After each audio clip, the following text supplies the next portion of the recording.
मित्रों, आज है 18 मई 2020। भारत में चौथे चरण का लॉकडाउन शुरू हुआ है आज से ही। पहले ये 21 दिन के लिए लगाया गया। दूसरे बार ये 19 दिन के लिए लगाया गया। तत्पश्चात यह 14 दिन के लिए और लगाया गया। जोड़ते जाइएगा और फिर 14 दिन के लिए दोबारा लगा दिया गया।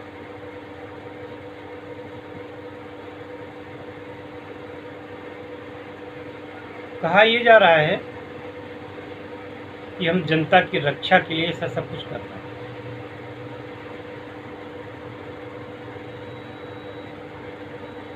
जरा दिमाग लगाइए, जरा सोचिए।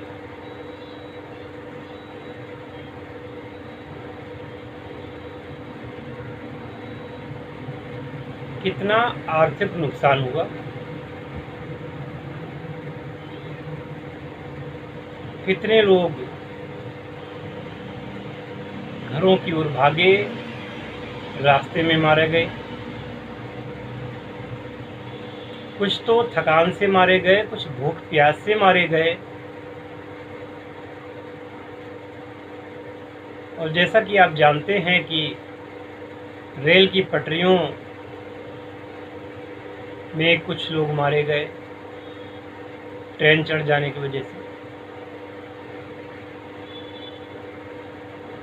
और इसके बाद ट्रक हादसे, बस का पलट जाना इत्यादि।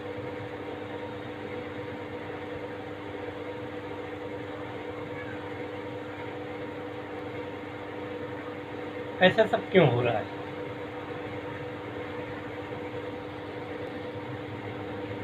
मुझे सहानुभूति है उन लोगों से जो अपने घरों की ओर पैदल ही चल दिए हैं। हालांकि उत्तर प्रदेश में तो पैदल चलने पर भी प्रतिबंध लगा दिया गया है। दोपहिया वाहनों से और ट्रक इत्यादि से चलने पर प्रतिबंध लगा दिया गया है।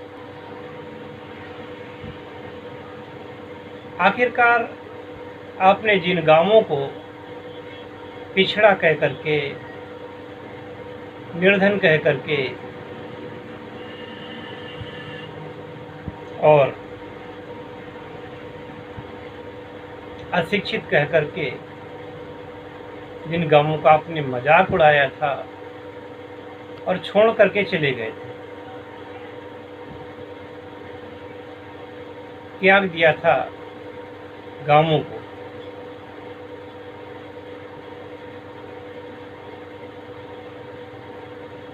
जब ये महामारी आई, जब ये आफत आई,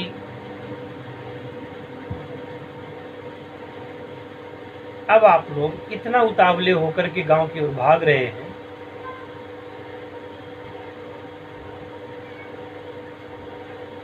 इतना उतावले होकर के भाग रहे हैं कि आप ये ध्यान ही नहीं रखते कि शरीर की एक लिमिट होती है। उससे ज़्यादा अगर मेहनत की जाए वो भी जानलेवा साबित होती है।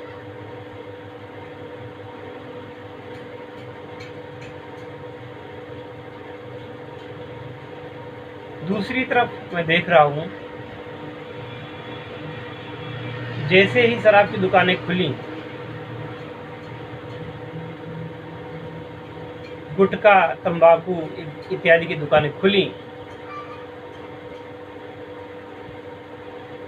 ये सब देख करके भी, इतना सब कुछ होने के बावजूद भी लोगों को अकल नहीं आई।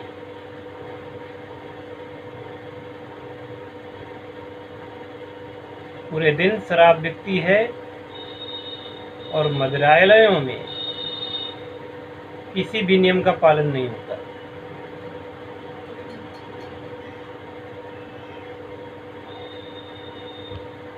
फिर से सड़कें व्यक्तियों के थूक से लाल हो रही है। जबकि कहा यह भी जा रहा है कि न केवल पान मसाले की थूकने से, गुटखे के थूकने से, बल्कि साधारण थूक से भी महामारी बढ़ने का खतरा है।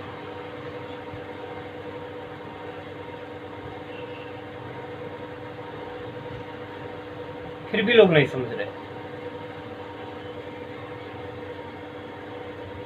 हालांकि कुछ लोग तो पालन करते हैं, लेकिन अधिकतर लोग ध्यान नहीं रखते। मैं दुखी इस बात से हूँ, आपने देखा होगा कि मैंने एक हफ्ते से कोई वीडियो नहीं बनाया। एक तो कोरोना के बारे में कोई सटीक जानकारी दी जाए, सटीक कोई वीडियो बनाया जाए, तो यह है यूट्यूब ही उस वीडियो को डिलीट कर देता है।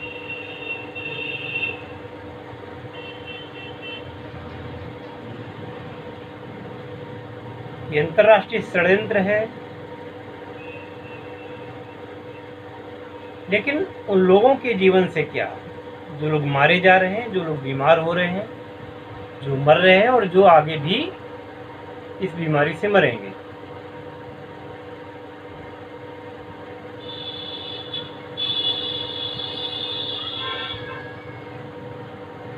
उनका क्या दोष था? उनको किस दोष की सजा मिली?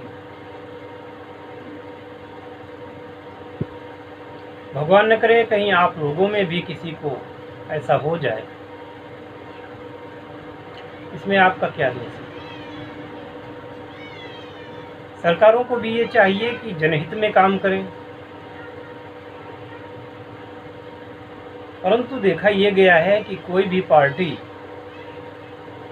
पहले तो वो जनहित करने का ढोंग रचाती है और लोगों के भले करने का दावा करती है कि हम आएंगे तो ऐसा कर देंगे, हम आएंगे तो ऐसा कर देंगे। और जब उसको विश्वास हो जाता है कि हमारी सत्ता को कोई डिगा नहीं सकता फिलहाल, वही सरकारें फिर क्या करने लगती हैं।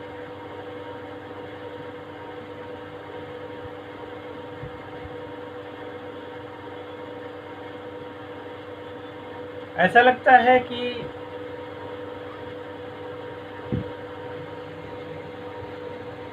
या तो उनको इसकी जानकारी नहीं है, या वो फिर जानबूझ करके अनदेखी कर रहे हैं।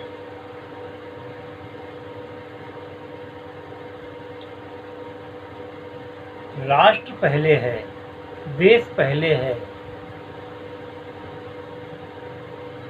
देश की जनता के प्राणों की रक्षा पहले है, बाकी सब कुछ बाद में।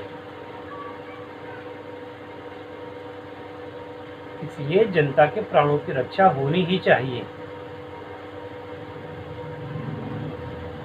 और जनता टैक्स कैसे देती है?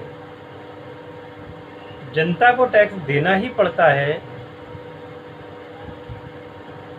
और जनता टैक्स जेब से खर्च करके देश के लिए देती है, जिससे कि देश का कल्याण हो।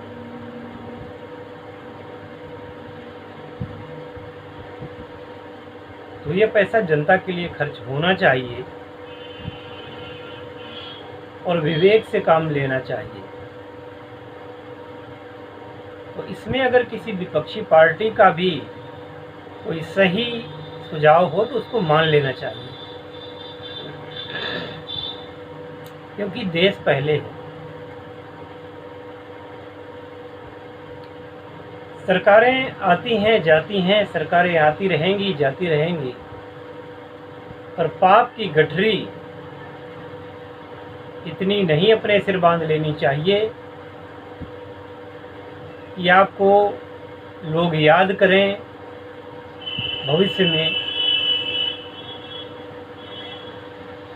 तो एक अदूरदर्शी और अक्षम सरकार के रूप में याद करें। ऐसा नहीं होना चाहिए।